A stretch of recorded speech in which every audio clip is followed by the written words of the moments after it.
اعوذ باللہ من الشیطان الرجیم بسم اللہ الرحمن الرحیم بئس ما اشتروا بہ انفسہم، کیا ہی بری چیز ہے جس کے بدلے انہوں نے سودا کر لیا اپنی جانوں کا۔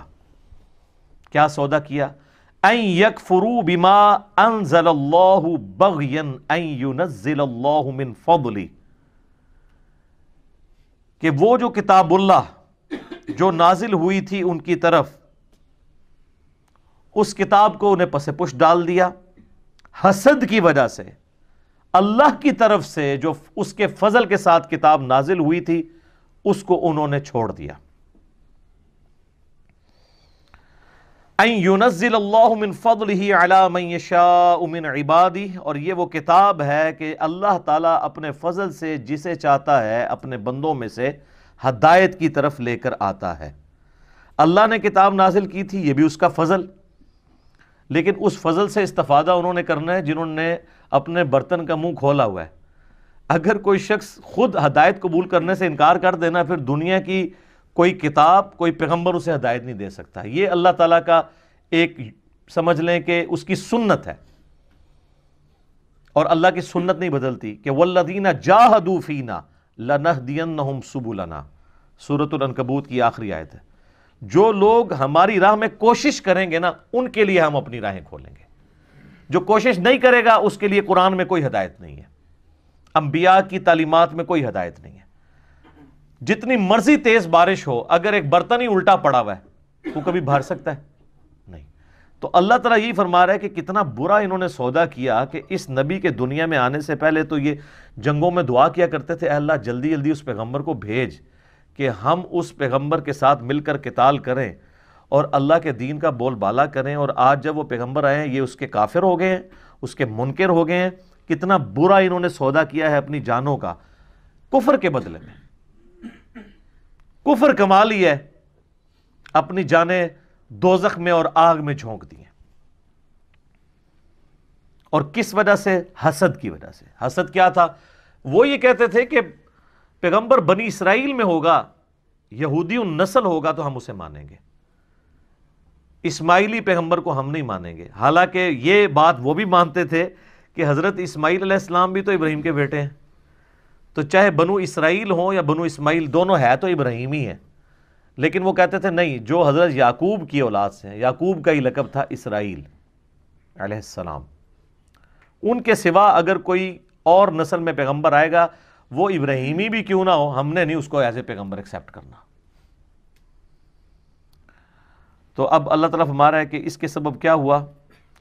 فَبَاءُوا بِغَضَبٍ عَلَىٰ غَضَبٍ، تو اللہ تعالیٰ کے غضب پر غضب کے وہ حقدار ہو گئے۔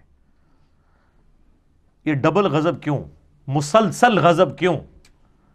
ایک تو انہوں نے اپنی کتاب کو ماننے سے انکار کیا جس کے اندر آخری پیغمبر کی پروفیسیز موجود تھی، ایک تو اس بات پر غضب کی اپنی کتاب کو ہی نہیں مان رہے، اور دوسرا جب وہ پیغمبر آ گئے وہ بھی تو اللہ کی حجت بن کے ہے، اس پیغمبر کا بھی انکار کر دیا۔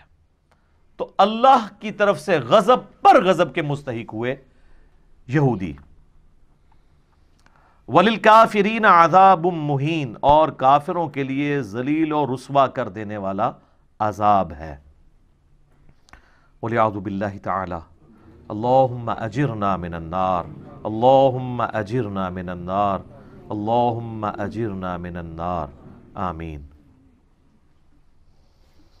وَإِذَا قِيلَ لَهُمْ آمِنُوا بِمَا أَنزَلَ اللَّهُ، اور جب انہیں کہا جاتا ہے کہ ایمان لے کر آؤ جو اللہ نے نازل کیا ہے اس پیغمبر کے ساتھ، قَالُوا نُؤْمِنُ بِمَا أُنزِلَ عَلَيْنَا، وہ کہیں گے، یہودی اس وقت یہ کہتے تھے کہ ہم ایمان لاتے ہیں اس کے اوپر جو ہم پہ نازل ہوا ہے۔ انہوں نے تو حضرت عیسیٰ علیہ السلام کو ماننے سے انکار کر دیا تھا، وہاں تو یہ بہانہ بھی نہیں تھا کہ وہ بنو اسرائیل سے نہیں ہے۔ حضرت عیسیٰ علیہ السلام خود یہودی نسل تھے، بنی اسرائیل میں سے تھے، ان کا بھی انکار کر دیا۔ تو ہر پیغمبر کا انکار کرنے کے لیے بہانے ان کے پاس ڈیفرنٹ ہوتے تھے۔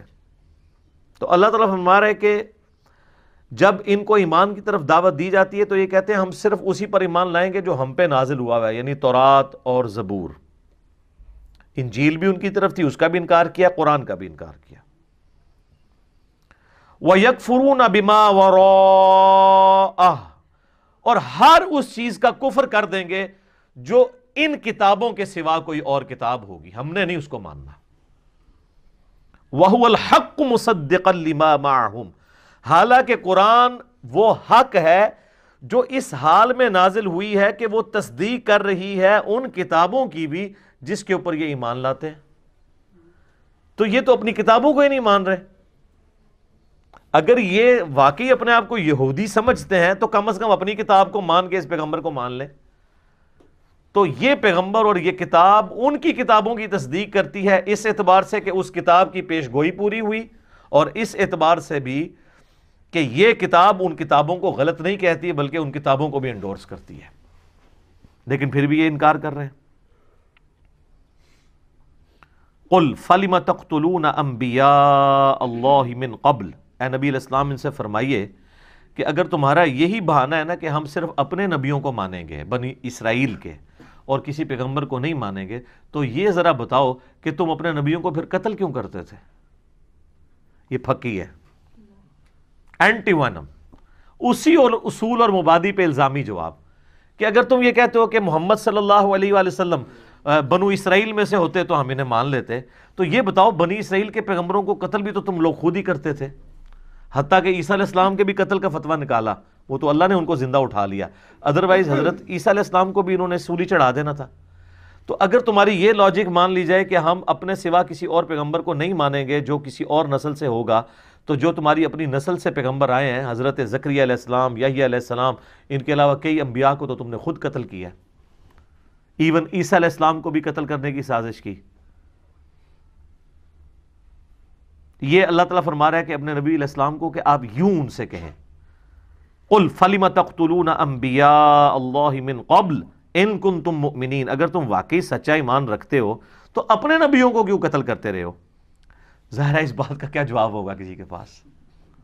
اس کا جواب صرف یہ ہوگا کہ اس کی بات نہیں سننی، کیونکہ بات ہی اتنی وزنی ہے۔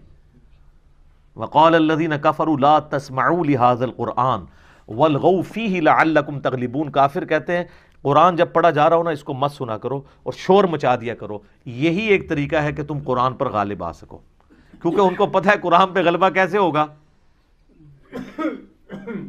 کیونکہ اتنی لاجیکل یہ بک ہے کہ اس کا ہم لاجیکل آنسر تو نہیں دے سکتے، لیکن کم از کم شور مچا کے یہ تو کر سکتے ہیں کہ نہ خود سنیں نہ کسی کو سننے دیں۔ جب لوگ سنیں گے ہی نہیں تو قبول کیسے کریں گے؟ آج بھی یہ یاد رکھیے گا، جو یہ کہتا ہے نا کسی کی بات نہیں سننی، تو سب سے بڑی دلیل اس کی باطل پہ ہونے کی یہی ہے۔ اگر تم اپنے عقائد میں کانفیڈنٹ ہو تو کہو کہ جی ہماری بات تو 24 کیرٹ سونا ہے جی، پیش کریں قرآن و سنت پہ، کوئی اور بھی بات کرتا ہے آپ سنیں اس کی بات اور چیک کریں، اور جو کہ کسی کی سننی نہیں ہے تو آپ سمجھ لیں کہ دال میں کالا نہیں ہے، پوری دال ہی کالی ہے، کیونکہ وہ تو پچ کھیڑنا چاہتا ہے نا، نہ کھیڑیں گے نہ کھیڑن دیں گے۔